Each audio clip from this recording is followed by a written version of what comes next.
ایک بادشاہ نے بہت خوبصورت مسجد بنوائی۔ اس کی بیٹی نے کہا تھا کہ جب مسجد بن جائے گی تو میں وہاں نوافل ادا کرنے چاہتی ہوں۔ لہذا جب مسجد کی تعمیر مکمل ہوئی تو بادشاہ کی بیٹی مسجد میں آئی اور نوافل ادا کیے۔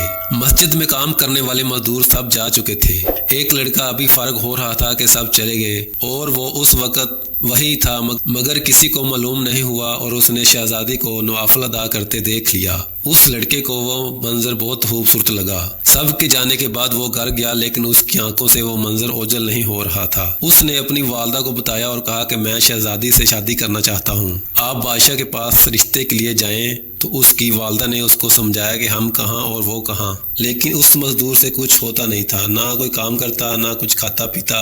بہت دن ایسے ہی گزر گئے۔ اس کی حالت بہت بری ہو گئی تھی، مرنے کے قریب پہنچ گیا تھا۔ اس کی ماں کو اس کی فکر ہوئی اور وہ بادشاہ کے پاس گئی اور ساری بات بتائی۔ بادشاہ نے کہا اگر آپ کا بیٹا 40 راتیں مسجد میں سب کے جانے کے بعد قیام کرے گا تو میں اس کی شادی اپنی بیٹی سے کروا دوں گا۔ لڑکے کی والدہ نے گھر جا کر اپنے بیٹے کو بتایا اور وہ مان گیا۔ بادشاہ نے اس کی نگرانی کے لیے بھی کہا تھا کہ اگر کسی ایک رات بھی وہ نہیں آیا تو شادی نہیں ہوگی۔ لڑکا ہر رات مسجد خالی ہونے کے بعد نمازیوں کے جانے کے بعد قیام کے لیے جاتا تھا کہ 40 راتیں گزر گئیں، بلکہ اور راتیں بھی گزر گئیں، لیکن لڑکا بادشاہ کے پاس نہ گیا۔ پھر بادشاہ نے اس مزدور کو بلایا اور اسے اپنی بیٹی کا رشتہ کے لیے حامی بھری، لیکن لڑکے نے انکار کر دیا۔ اس نے کہا کہ آپ نے قیام کی شرط رکھ کر مجھ پر بہت احسان کیا ہے، جو سکون مجھے سجدوں میں ملا وہ کسی اور شے میں نہیں ہے، اور مجھے سمجھ آیا کہ مجھے محبت آپ کی بیٹی سے نہیں، اس کے اپنے رب کے حضور حاضر ہونے سے، اس منظر سے ہوئی تھی۔ اب جو مجھے مل گیا ہے اس کا موازنہ دنیا کی کسی شے سے طے نہیں کیا جا سکتا۔ یہ کہہ کر وہ لڑکا چلا گیا۔